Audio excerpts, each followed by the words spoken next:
संस्कृत भाषामा पाषाण भेदको अर्थ शरीरभित्रको पत्थरी निकाल्ने भन्ने लाग्दो रहेछ।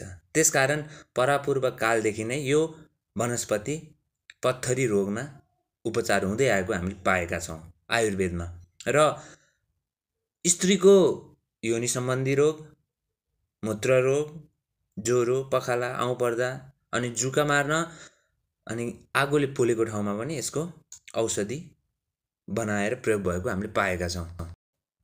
यसको बिउ असार साउनतिर सङ्कलन गरिन्छ भने यसको फुल पनि धेरै राम्रो हुन्छ र विशेष गरी गमलामा फुलको रूपमा प्रयोग गरेको पनि मैले पाएको छु। 3200 मिटरसम्ममा यसको वासस्थान हो भनेर भने पनि मैले घुम्दा 3500-3600 माथि पनि मैले यो वनस्पति पाएको छु, भेटेको छु र देखेको छु। दुई तरिकाले यो बिरुवाको रोपन तथा प्रसारण गर्न सकिन्छ भने एउटा बिउबाट र अर्को काण्डबाट यसको नयाँ बिरुवा बनाउन सकिन्छ।